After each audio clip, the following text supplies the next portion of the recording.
श्री गणेशाय नमः। नमस्कार दोस्तों, आज के इस वीडियो में हम सुनेंगे विकट संकष्टी चतुर्थी व्रत कथा।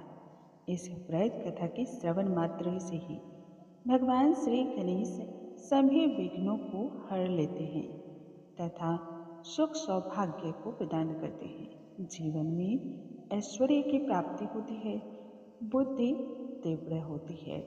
बैसाख के माह में पड़ने वाली चतुर्थी को विकट संकष्टी चतुर्थी के नाम से जाना जाता है। आइए भगवान श्री गणेश का ध्यान करते हुए आज की इस कथा को हम आरंभ करते हैं।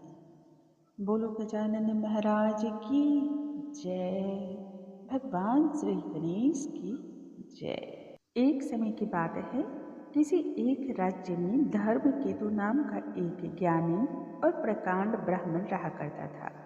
उस ब्राह्मण की 2 पत्नियां थीं।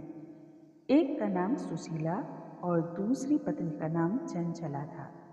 सुशीला बड़े ही अपने नाम के अनुसार ही सुशील और धार्मिक स्वभाव की थी, जबकि चंचला का धर्म जो है उसके बिल्कुल विपरीत था।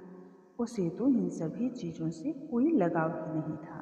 धार्मिक कार्यों में रुचि होने के कारण सुशीला भगवान श्री गणेश की आराधना करती, पूजा करती, व्रत और उपवास भी करती थी। इसी कारण शरीर उसका धीरे धीरे कमजोर हो गया और चंचला की सेहत भली भांति हष्ट पुष्ट थी। कुछ समय के उपरांत सुशीला को एक पुत्री प्राप्त हुई और चंचला को एक पुत्र रत्न की प्राप्ति हुई। ये देख करके चंचला ने एक दिन सुशीला से कहा, तुम तो इतने व्रत तप उपवास करती रहती हो, फिर भी तुम्हें पुत्र की प्राप्ति हुई है, जबकि आजीवन मैंने किसी भी प्रकार के कोई धार्मिक कार्य नहीं किए, न ही कोई अन्य प्रकार का दान और पुण्य ही किया, परंतु फिर भी मुझे पुत्र की प्राप्ति हुई। यह बात सुशीला के हृदय में बैठ गई। मन ही मन वह बहुत ही परेशान होने लगी और उसने मन में निश्चय कुछ किया। जब विकट संकष्टी चतुर्थी का व्रत आया तब सुशीला ने पूरे मनोभाव से, श्रद्धा से इस व्रत का पालन किया। सुशीला की भक्ति से भगवान श्री गणेश प्रसन्न हो गए और उन्होंने उससे वरदान मांगने को कहा।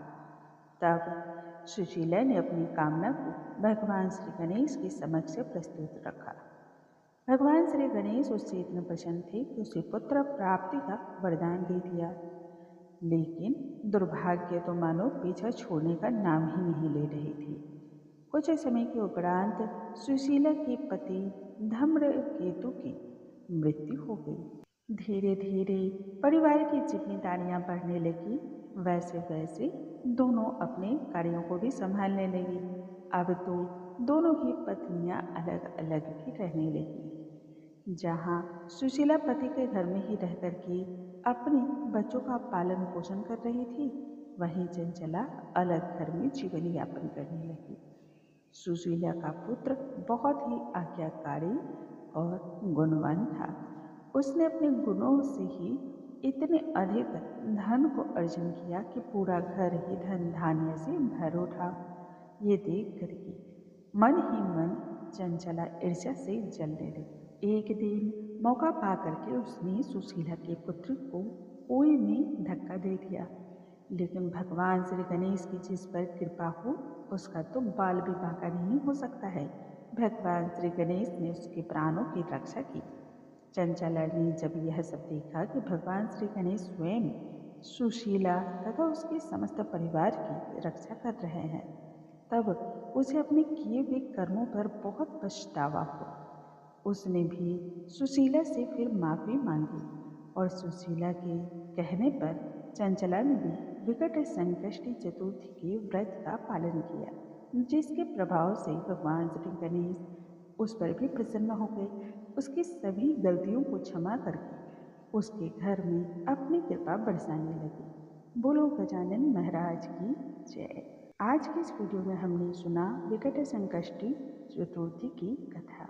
कल के वीडियो में आगे हम पुनः मिलेंगे, तब तक तक के लिए नमस्कार।